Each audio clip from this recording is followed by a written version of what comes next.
Penalty for that? Do you get a penalty for that? All right, the last forum will be the mayor for the city of Katy. The candidates for that position are Carol Adams and Fabol Hughes. The rules are the same rules apply. Please watch our timekeeper over here to make sure that you get your answers in the allotted time. Based on the coin toss, Ms. Adams will give the first opening statement. So. My name's Carol Adams. My husband of 33 years, Hill, is sitting on the second row. We moved here to Katy a little over 20 years ago with our children, Ann and Robert, and my daughter Ann is also here tonight. Before moving to Katy, Hill and I lived in the Houston Heights. When we were there, I worked downtown, and as the children grew up a little bit, it was still a great place to be, but we wanted something better for raising our family, and we came to Katy. Like so many others, we chose it for the schools and for the lifestyle that we thought we would enjoy here. My first friend here was my next door neighbor. It was an 81-year-old woman named Ruby Woods. Because I had a large car and some spare time, I became Ruby's carpool driver to take her to DAR Literary Club, anywhere Ruby wanted to go. And I got to spend a lot of time with Ruby, with her friends, and would drive Eileen Hudgens and Roberta Rylander and Ruby to parties and meetings. And listening to their stories and what they had to say about Katy is what planted that seed for my concern about Katy's history. The small town that they loved became the small town that I love now. And since then, I've been working to protect the small town while the city grows. In 2003, I partnered with Doyle Callender to build Katy Heritage Park. Shortly after that, we moved the depot and caboose to build Railroad Park. I then went to work with the Antioch Baptist Church to restore their cemetery. And then last year, I published a book about Katy history to endow a scholarship fund. I was honored to be elected to City Council 5 years ago, strongly supported the new Fussell Senior Citizen Center, and chaired a committee on lot size considerations for master plan communities. We've done a lot, but there is a lot left to do. I've asked for some things and have been told we do not, cannot, and will do some very simple things. I want to be mayor because right now Katy's in the right place at the right time. We must manage the growth that is coming, make sure our citizens are safe, and we must do it with a positive and a can-do, will-do attitude. Okay, yeah, thank you. Mr. Hughes. Thank you. Can you hear me all right? First, I'd like to give you my thanks and appreciation for you spending your time, your valuable time tonight to hold this forum. I know you'd better be doing something else than listen to politicians, so I know you have better things to do. But I just wanted to say that my wife and I moved here 41 years ago. My wife didn't want to move here, but the Spirit of the Lord moved us here. And we raised our four kids here. All of them went to Katy High School here. Katy is my life. We live here, I work here, I attend church here regularly, I'm active in church. We came here because there were churches here when we first came here. In 1971, believe it or not, there were 13 churches in this town of only 3,000 people. That's a lot of churches, and I felt moved to move here. So I convinced my wife to move here after a little tugging, but we got here. And we like the small town feel, we like the atmosphere here, we like the security and the safety here. And I think that's what brings people here. That's what keeps people here. Not only Katy football, but that's one of the things too that keeps them here, moving them here. But I know the challenges that are going to be faced with here in the near future, and I want to be a part of that. I feel called to be a part of that. We can sit idly by and let growth dictate how Katy's going to look in the next few years, or we can be proactive in managing that growth. And growth will actually be an opportunity for Katy for years to come. That's all I've got for right now. All right, we'll move into the questions now. First question from Kelly Hammond, Mr. Hughes. Thank you. What are your leadership qualities, and what is your experience to serve as the mayor of the city of Katy? Well, I've been a business owner and manager for over 35 years. My business is here in Katy. My business is insurance, and we solve problems. That's what you do in insurance. You solve problems. You try to make people's lives better. And I think we've done a really good job of that. I have some of my first clients have been with me all these years and continue to stay with me all these years because we give them what they want. I feel called to take this step because I know the challenges that face businesses, whether it's management, employees, benefits, or whatever. And I've experienced all these things. And I know that I can make the necessary decisions while serving as your mayor. That's really it. Okay, Ms. Adams, same question, please. The experience I'll bring to this office is that I do have practical business experience. I also have great community relationships with our Economic Development Council, our Chamber of Commerce, the West I-10 Chamber of Commerce, many others, the Katy Business Association. I have extensive knowledge about Katy, and I have the ability to plan and to see a plan through to completion. I regularly attend conferences and seminars, not just the annual party conference, but the true conferences and seminars, where I have taken classes and learned a lot of information, developed a network of friends across the state who've encountered the same kind of challenges we have, and we frequently talk and share our challenges. I've listened to the residents. After most every council meeting, if you came to the council meeting and spoke to us, I would have sent you a note. And often from those notes, I've made relationships with different people, and those people have responded with improvements for the community. Kara right here is the one that wanted the animal control website. I have a great common sense. I have a lot of compassion. I brought the Train Town, Linda. That was her idea after one of the meetings was Train Town. I know that we're here to serve. I know that we want a safe place. I know that we want a high quality of life, and we want to ensure that our investments hold their value. But I'm open to all residents. I have very conservative values, but I'll listen to everyone. Everyone here has an open concern and their vested interest, and whether they agree with my philosophy or I agree with theirs is irrelevant. I'm here for everyone. I've led projects to build parks, restore cemeteries. I know the city very, very well, and I recognize the value of our small town. I think that my positive and open mind would be the best thing that I could be bringing to this office. Okay, Terry, your next question for Ms. Adams. What is your plan to partner with local organizations or groups, and how would you personally be involved as mayor?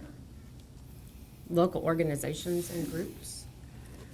Well, I already partner with local organizations. I'm on some committees in the Katy Area Economic Development Council. I'm on the Place Committee. We've been working on the branding initiative. I already have actually there's 3 or 4 committees that have branched off of that one. I get confused if I'm a navigator or a conductor, or I don't know. I work with the Katy Area Chamber of Commerce on a number of projects over the year. I work with the Keep Katy Beautiful. I work with the Katy Business Association. I work with the Houston Community College's Business Steering Committee. I'm the West I-10 Chamber of Commerce. I'm on the board for the YMCA's Capital Campaign Committee for their new Y. Gosh, it just goes on. I did just finish the fire department, some of those are here, the fire department's first responder class, so I'm now qualified to save a life if it ever happened. You know, I've been, you know, by writing the book and interviewing people and talking with people in the community, I think I'm extremely busy and active in the community, and these are all relationships that I would be bringing to council as mayor. Okay, Mr. Hughes, same question. Would you repeat it, please? Sure. What is your plan to partner with local organizations and groups, and how would you personally be involved as mayor? Well, I think, I know the mayor has a seat on the Board of Governors of the EDC. I think we can work in tandem with the EDC, the Katy Business Association, the Chamber, all these different groups, and work a consensus to get things done. And I want to see the right kind of businesses brought in here, the kind of businesses that promote family values. I not only want to see them promote family values, but I'd like to see their employees work here, live here, shop here, go to church here. And that's what I mean by that, family values.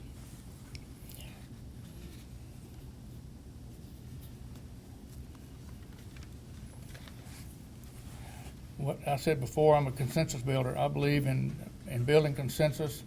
It's not a one-man show here. It's involving everybody here as far as decisions that are made and monies that's spent and so forth. And that's what I'm about. That's what I will do. Okay, next question, Kelly from Mr. Hughes.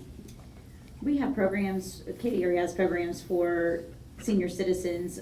What plans do you have for programs for the youth of the city of Katy? Haven't really given that much thought. I'm not sure what you're asking there, really. Repeat it again. There's programs for senior citizens in the Right. Katy area. Are there any plans, any plans or thoughts for programs for the youth of this area? For the youth? Well, you know, we have a lot of parks here. We have Little League, we have soccer fields, all those kind of things here. I'd like to see some additional parks and things built here. We have an area over there off Katy Hockley Cutoff that we recently bought, and we're going to be developing that into a park eventually. We're going to also have a huge retention pond there. It's like 34 acres, so we'll have room for parks and things like that. I'd like to see that developed, and then there's also y'all been talking about the need for sidewalks. Along that stretch, there is a need for sidewalks, and I believe the city owns that property, that we could probably put sidewalks on that and keep those people off Katy Hockley Cutoff that are walking on the street. But I don't know of any other places, any other needs there are as far as youth. I'd just like to see more. Okay, Ms. Adams, same question? I don't think we have anything structured right now, but in the past, we have tried to have programs for the youth. Through the Parks Department, we've opened that up a time or two, and we had very little response from most of the youth in the community. But we have some better facilities now. We have much better facilities for playing tennis or basketball, so we could certainly open up municipal leagues and get teams together that we don't have right now. Finding other opportunities for them to actually come in and get involved in things that are going in the city. I've worked with over a dozen boys to earn their Eagle Scout badges, and these kids, they love to come out and help with projects and do things in the community. If we had more of those, if more places, not necessarily for the Scouts, but if they had something that they wanted to have done, then there are young people that would very much like to step up and help build a community. Actually, I've got a number of them right now looking for something to do. So I think we could look at it. I can't see us setting up any kind of structured youth facility or budgeting a significant amount of money to try to entertain them, because I'm kind of the feeling that after school, children should go home and do their homework and their chores and the things I made my children do when they were growing up, and don't really need to be the responsibility of the city to entertain. They never finished their chores anyway, so they didn't have that much time. So, you know, I feel like we should do whatever we can to make something available to the kids, but I don't think this is something that would ever need to be a big budget item. Okay, Terry, next question from Ms. Adams. On the weekends especially, there are hundreds of cyclists on the streets of Katy, and often they're on the main roadways throughout the city. What do you think can be done to make sure they're safe, and what can you do to make sure that they're off the roads and onto a different part of the city? Yeah, getting them off the roads is something I don't think that we can do. These people come to Katy, the organized rides come to Katy in advance. They visit with the police department. Those routes are charted out, and you'll see the orange cones. But you can do nothing about the folks that just park in the Katy High School parking lot every weekend and get on their bikes and go for rides all around the part of the state. There's nothing there. I don't see any immediate answer for that, and I just pray that those people are safe on the roads. During the organized events, I have seen and wished that we had a little bit more control at the corners and intersections when they're riding through. Sometimes it seems that the police or the sheriff or whoever is monitoring that corner is just not there or is not present at the time that they're there. So I think we need to make sure that when we approve these routes, that we make sure they've got all of the people in place that they need for their own safety while they're out there. for those rogue bicyclers who are just out on their own, I think we should just say a prayer and hope that someday we can develop a better trail system. Yeah. Okay, Mr. Hughes, same question? Well, we do have these organized bike marathons, or whatever you want to call them, and our police officers, we do a study before that, and it's approved, and our police officers are on duty on that. And that's, like Ms. Adams said, we don't have any control over these individual bikers. They have the rights of anybody else as far as riding the bicycles. I just hope they stay safe myself. Okay, Kelly, next question for Mr. Hughes. If elected, will you make building a new city hall a priority? No. I think the first priority has already been hashed and rehashed tonight is the fire department. And folks, we've had some recommendations by ISO that we need to get moving on, and the second station is a priority. Of course, you've got to man that station. You've got to put equipment in it. You know, that doesn't just happen overnight. This is not an overnight. Didn't happen overnight. It's not an overnight fix. But the fire department, I think, is going to be the number one priority for right now. I agree that we need a new city hall, but I think that's probably in the near future. And Ms. Adams, any question? Yes, I do. I support it. But I want this to be proven out by the comprehensive plan, which is a little bit different than what Chuck was talking about with a strategic plan. A comprehensive plan is something that you do a more thorough inventory of everything you have, everything you think you will need. You base it on all your futures. It takes a while to put together. There's a lot to it. And I hope that that plan proves out that that city hall makes sense. Because I do want to see it built. I think it's an important part of our redevelopment of downtown. There is money on the table right now that we could use for the infrastructure down there, and it would also coincide with the original plan for downtown that J.O. Thomas laid out the city of Katy in 1896. So I think it would be a huge thing to do for the city of Katy, and I'm much in favor of it. And as far as paying for it, we have $18.1 million in reserves, which is a lot of money, and plenty. The fire station we need to build is a simple 2, maybe 3 bay fire department. It's not going to be anything like the station we have now. This is not going to be terribly expensive. And the plans that we have for downtown are pretty modest too. The city hall we're looking at is nothing extravagant. You know, it'd be beautiful and very efficient, but nothing extreme. And then the growth of the plaza itself, to redo the plaza, most of that could be paid for as historic restoration through the hotel tax funds, because we're putting it back the way our founder wanted it in 1896. So yes, I would be in favor of looking into that as soon as the plan proves it out. Okay, Terry, next question for Ms. Adams. Other than the challenges with the fire department, what is the other number one issue that you're facing with the city, and how would you address that challenge? It's my question, Yours. right? Okay. Yes. I thought it was mine, but you were looking at him. So I was, okay, the number one issue I think that we're dealing with, well, I've heard some concerns people have about drainage and traffic, and I think that those are valid, and we do need to be looking into those. But again, this goes back to the plan. I think the main thing that we have is that as things come before the city and before the administration and before the council, what we have a tendency to do is look at each thing. Okay, we've got a problem, we'll fix that, without really looking at the long-term fallout from that, if that's really going to be the best thing in 5 years, because sometimes we come back in 3 or 4 and fix it again. So I really want the plan. I think that's the main issue right now, is that we're not working from a plan that can tell us, it'll help us line out our budgets, it will know how many rooftops are coming, how many trucks we're going to need, how many people we need, what other personnel in the city itself we might need, what areas we need to be expanding towards, which pieces of ETJ we're particularly interested in. All of that is in the plan, and I really think that's the very most important thing that the city needs right now, besides the fire department, because you told me not the fire department. Okay, Mr. Hughes, same question. Once more question, please. Well, besides the fire department, what's the number one challenge in the city, and how would you address it? I believe the number one challenge after that would be quality managed growth. And we're gonna explode to the west and to the north here in the near future, and we're gonna have to get a handle on that. If we want our city to remain the way it looks now, have a small town feel, which I know people want to keep that, and I'm about keeping that, but we're gonna have to get a handle on it. We've got to be proactive about it. We can't just sit idly by and just let it happen. We've got to reach out.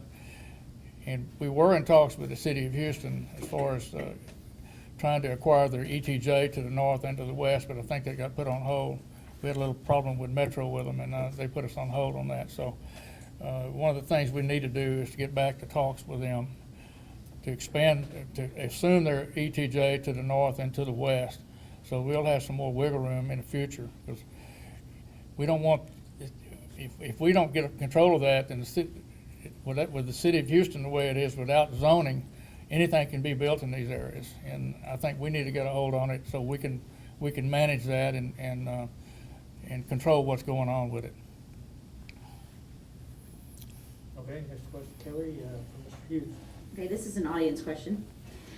Do you want to put volunteers back in place on the fire end versus keeping all or some paid employees? Your thoughts on that? Is that mine? Mhm. I think there's probably a need for volunteers. I know we have mostly paid now, but most of our fire department people are, I believe all of our firefighters are part-time people, you know, and they work other jobs, other fire departments and so forth. I think there's still a need for a good base of volunteers. At one time we had 50, and I think we're down to 3 now. And, you know, we sorely need them in some cases. If we have a major fire or any kind of a disaster, we're going to be really looking for some help, some big-time help, and I see a need for it. Same question? You know, I'm not much of a micromanager, and I think that I would defer the choice of whether or not they were going to add volunteer firemen to the fire department to the fire department.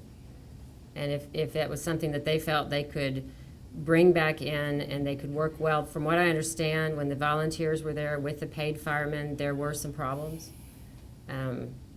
I think if that's something that the fire department wanted to try to do, and they saw a value in bringing those folks back and having a good program with it, then that would be great. Of course, I would support it.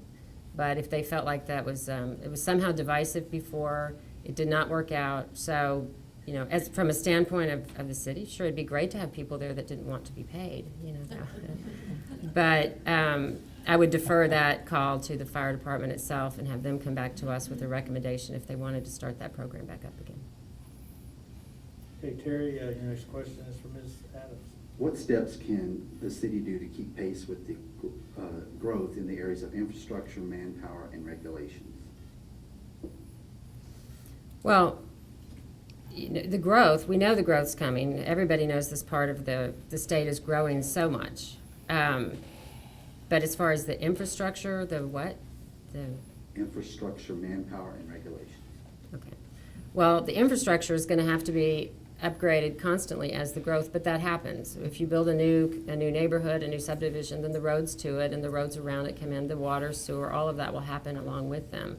The manpower to take care of that, we are going now to have to raise the number of people in our public works department as well as the number of people in our fire department. So this number we were talking about earlier about how much is spent on public safety, which is actually 54%, that number won't change much, even though we add more firemen, because we also need to add additional people in public works. We have to hire more people within the other departments of the city to support the growth. And it also will depend on what the growth is. If we're talking about the residential areas, you know, those areas are going to require more of our police officers. We're going to be looking at still more firemen.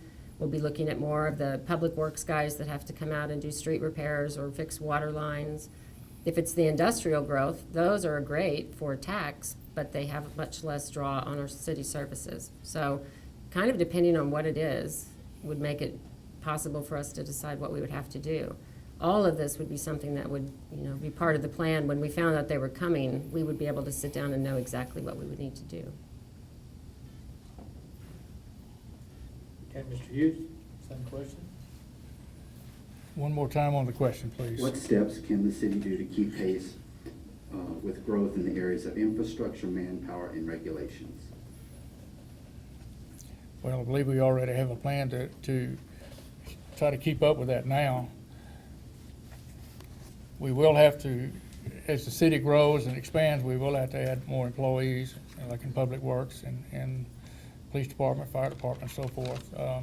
And I agree that 54% figure will probably stay pretty even. We'll be getting in new tax revenues, sales tax revenues, property tax revenues and all, and that's going to help us on that. As far as, what was the third part of the question?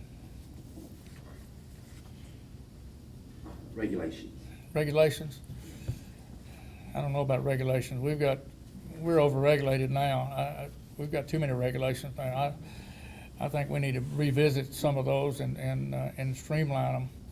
I don't know, I think we have enough regulation as far as addressing infrastructure. Thank you. Okay, Kelly, your questions for Mr. Hughes.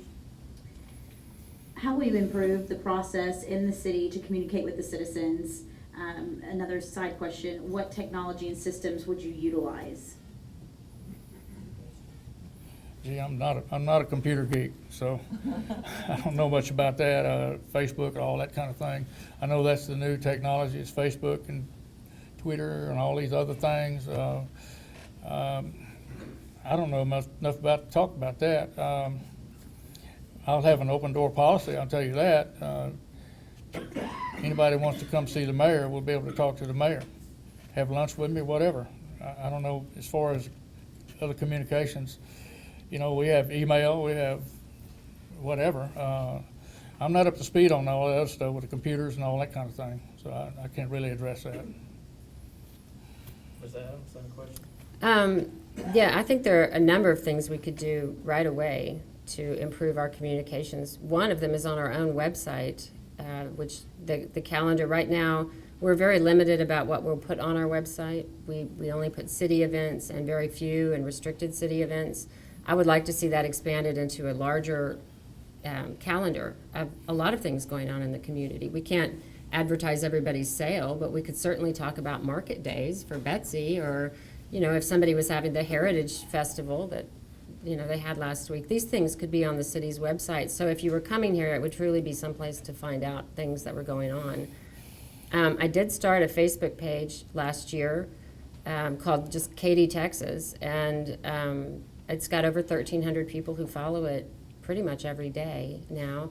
And it's nothing but things about the city of Katy, photographs of Katy, old photographs of Katy, historic photographs of Katy, cute photographs of Katy, embarrassing photographs of Katy, stories about Katy, and then I'll also tell them about events that are coming up, and that, you know, down to the city events, that you can get your branches chipped this weekend if you drag them to the curb. And it's been good, and I've also used that when we've had a storm or something. Through the first responder class, I'm on an alert system from the fire department, so when I get a warning from them, I'll post that on the Katy, Texas page, and then those 1,300 people are aware that there's some significant weather moving into town. I'd like to see something like that morphed into a Katy facility, some kind of function by the city, but I think that's going to fall in. I really want us to hire someone to do marketing, to promote Katy, to promote the small businesses, to promote us in general, the museums, everything we have, and that person would be in charge of all of this.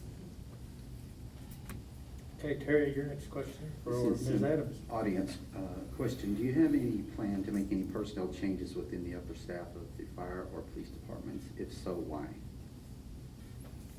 I have no plans to make any changes in the upper staff of the fire or police departments. So that's the answer, no. Okay, Mr. Hughes? Same answer. That was quick. Okay, Kelly, your next question for Mr. Hughes. Moving right along. Let's see. Let's go to another audience question. Yeah, that went too quick.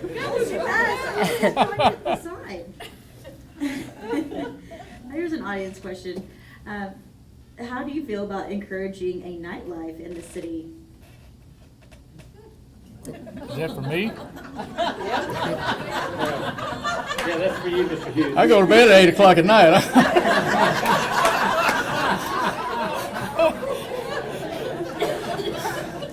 No, I'm just kidding, really. I'm kind of a night owl, but I think we've probably grown to such an extent that we could probably support places for concerts, things like that, bring people in here for concerts and things like that. The problem would be to try to find a venue. And of course, you're going to tax the police department. They're going to have to be on the top of their game with those kind of people. But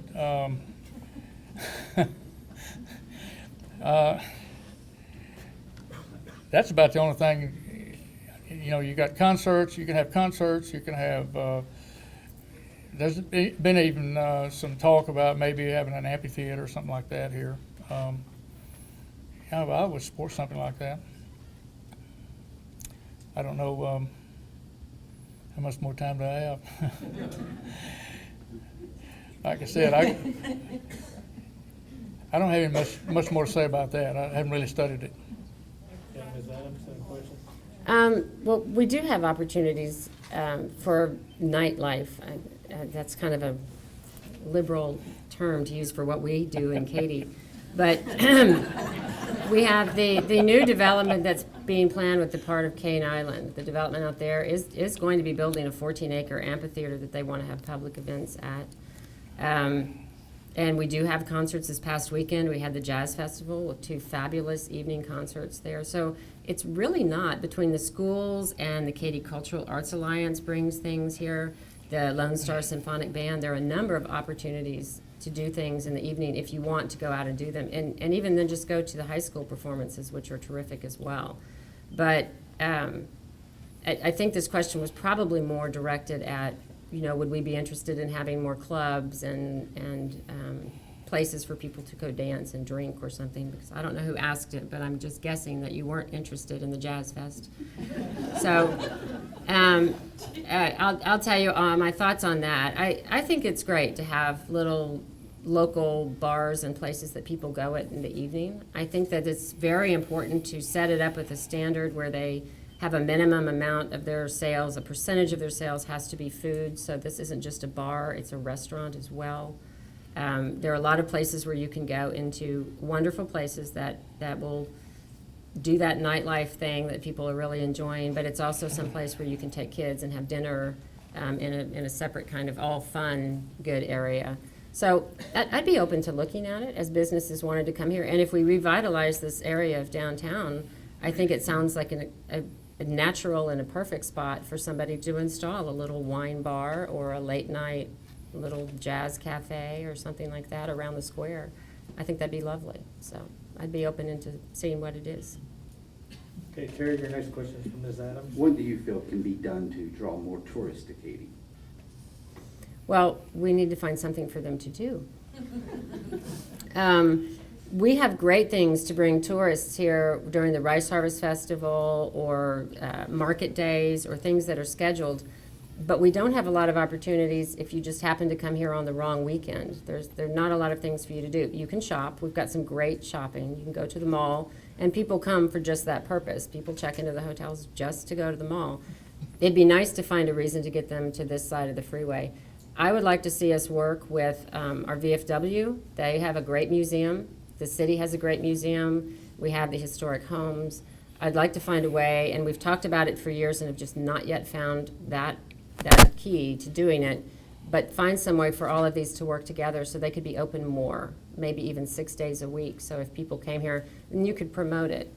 And then again, this is going to come back to my desire to hiring a marketing person for the city of Katy who would go out and also create events. There would be more things to do because they would be creating things to do that would be on that. We're part now of the Texas Independence Trail that helps promote statewide the things that are going in our area. So this marketing person could take the events that we have, help us more, come up with their own special festivals, events, sales, whatever it is, make people know that it's the rodeo or any of our great things, and then promote that throughout the state through Texas Monthly, Texas Highways. There's a lot of ways to do it. And And I think we could pick up our tourist traffic quite a bit. Mr. Hughes, any questions? Yes, one of the main draws we have here now is the Southland Conference comes in March, basketball conference, and that's been here several years now, and each year it's grown, and these folks advertise, come to Katy. And I agree that we don't have a whole lot other than that, other than the Rice Harvest Festival or whatever. We don't have anything. We do need something like concert venues and the amphitheater thing like that. We need things like that to bring people here. We don't really have a reason for people to come here right now. We really don't. And I think it's going to happen in the near future, but you know, it's just it's just one of those things that's just going to have to work through. Okay, Kelly, your next question for Mr. Hughes. What are your ideas to better integrate the city of Katy with the growth of the other areas of Katy?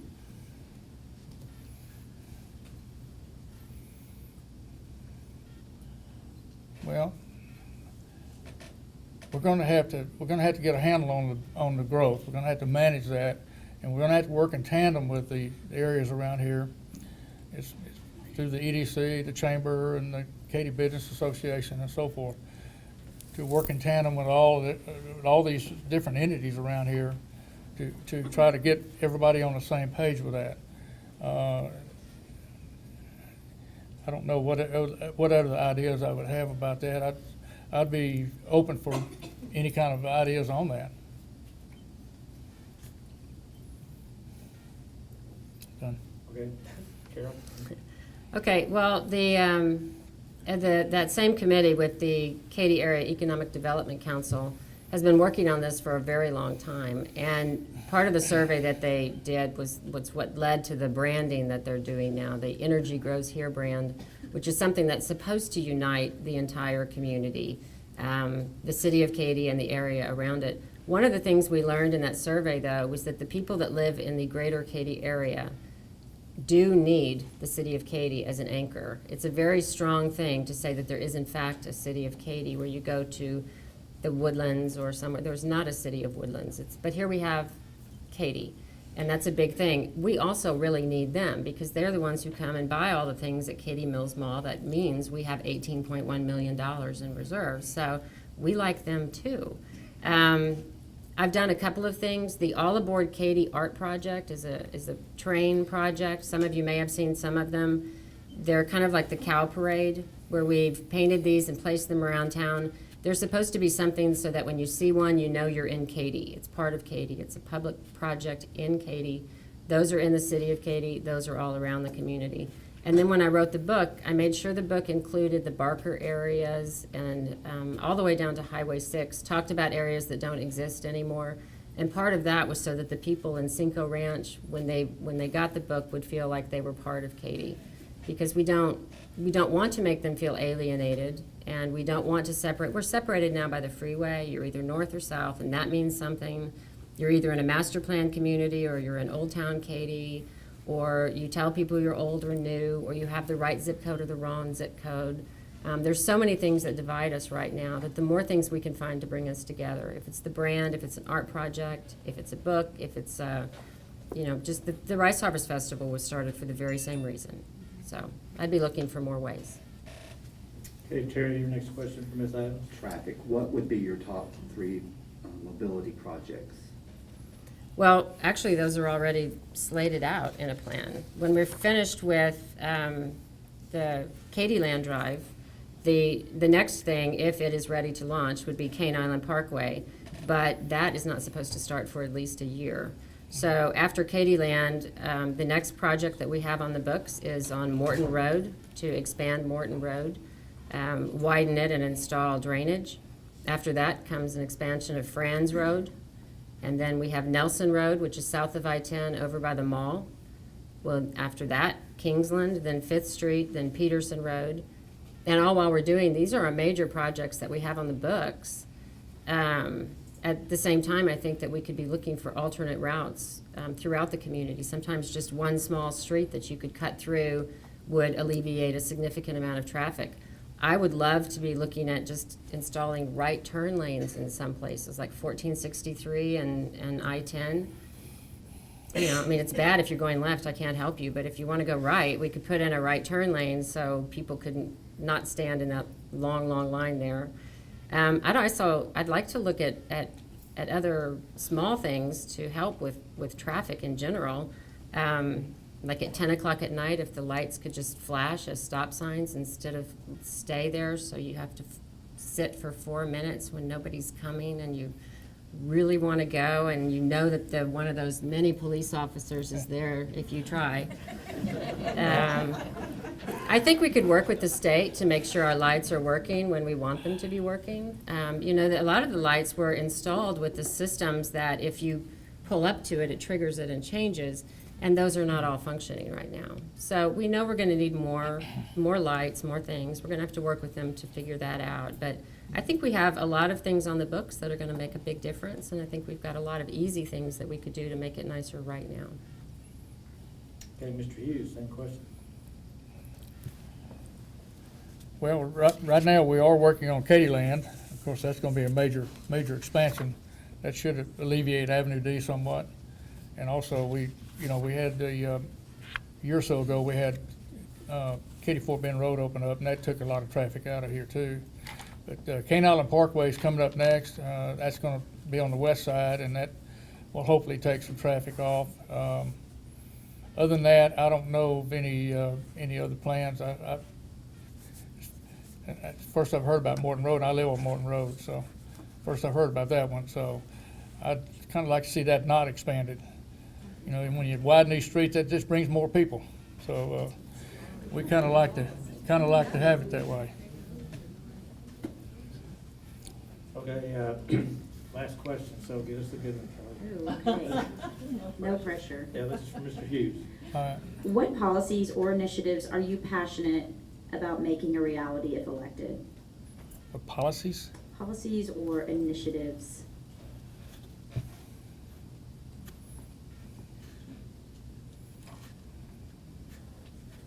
I really haven't given that much thought as far as policies. You know, we have policy in place now. There are some things that need to be tightened up, looked at and tightened up. There's some things, we have some out-of-date ordinances and things like that that need to be looked at, possibly updated. I'd like to see us, when we create an ordinance, write a sunset clause into it where you have to look at it every 3 or 4 years to keep it going. As far as, you know, we're just gonna have the mayor's office is gonna be an open door policy. That's all I know about the policy, so, for right now, thank you. Policies or initiatives? Well, the only thing that there are a lot of things I would like to see us do. I want us to be able to pay our water bills online. There are a lot of things I want us to do in town that are small and simple and would, the quality of life will increase with every one of them. But the one thing that I'm most passionate about is that I just do not feel that we can move forward without the comprehensive plan. I want the plan to be something, we have one. We did the first one in 1969, we did another one in 1980. Hank did one in 2001. So much has changed, and we have stopped following it anyway, that we need this plan. And once the plan's in place, this is not going to take us that long to put together. And of course, we can go ahead and address the issues with the fire department right away. But the plan will tell us all the things we need to know. And I'm passionate about that because it's like when you leave home in the morning, if you don't have a list of what you're going to do, you don't know. We need that. This is our list. For now, for 5 years from now, for 10 years from now. And it would be a flexible document. Things will change. As a new big industry comes in, that's going to affect our plan. So it's a living document. It is extremely important for us to know. Without it, we do not know what our goals are, and we do not know if we are succeeding. So this is what I'm passionate about, is I want that plan in place so we can move forward. And that way, anybody who came up and said, I have a question, I don't know why you're going to do that, we can go to the plan. And the public will have experts, public volunteers. I've met out walking around some fabulous volunteers that are qualified people in the community that very much want to get involved in this process because they've got a vested interest and they're really, really interested in helping us come up with the plan for our future. So that's what I care most about. All right, so that concludes our question session. We will now have each candidate give us a closing statement, 2 minutes apiece. And through our coin toss, Mr. Hughes will go first. Thank you. I'd like to thank you again for spending your time with us tonight. I know you'd rather be doing something else. I would too. As I said earlier, for the past 35 years, I've been a business owner, manager. I bring to the city experience in not only my business and management, but life experiences. My 6 years on city council, the last year I served as mayor pro tem. I think these things qualify me to take the next step. Things that I stand for are conservative values, smaller government, less government intrusion, quality managed growth with forward thinking, improved infrastructure and drainage, and safety and security of our citizens. That's me in a nutshell. I ask for your support on May 11th. Thank you very much. Okay, Ms. Adams. When a new mayor takes office, it's really just a transition from one government to the next. The projects that have been started will be finished. The new mayor will bring new ideas and new energy, but our previous administrators have left us the foundation that this mayor will be working on. We've been very fiscally responsible. We are building a strong reserve. We've got big balances. We've heard that we do have some issues tonight, some things we have to spend some money on, but we can be very optimistic about a bright future. While maintaining our traditions, values, and spirits, we have grown as a community, and the demand for our resources has never been greater. We are now poised to move forward with great energy to seize every opportunity. I think we're an upbeat city. I think we can embrace this growth and the changes while protecting the small town that we love. I think we can reduce taxes for everyone. I think we can deliver better services. And I want to bring my practical business experience, my knowledge and my ability to plan, my ability to see plans to completion, and my involvement in other things over the years that have prepared me to lead an engaged and thoughtful council. I'm enthusiastic about public service. I enjoy the rewarding experience. I welcome honest differences of opinion, and I listen with an open mind. I will fairly represent all the citizens of Katy. We will develop this comprehensive plan. We will take advantage of our opportunities. We will manage our revenue and reserves and strike a balance between promoting that economic vitality and sustaining a high quality of life. I will also devote 100% of my energy and time to the attention and needs of Katy. I will be a full-time mayor. I'm committed to a better Katy, to working together to plan our future, to leading an informed city council that will preside with both compassion and common sense. And I thank you for being here. And I can't imagine that you would want to be anywhere else because this was fun. But I thank all of you for coming too, so much, and Ann for organizing this, and Craig for moderating. Okay, I want to thank both of you for participating in our panel. Thank you. I want to thank all of you for coming. I want to encourage all of you to take advantage of the early voting, which is already going on, and it goes through next Tuesday, the 7th, and Election Day is May 11th. So please Come out. thank our candidates.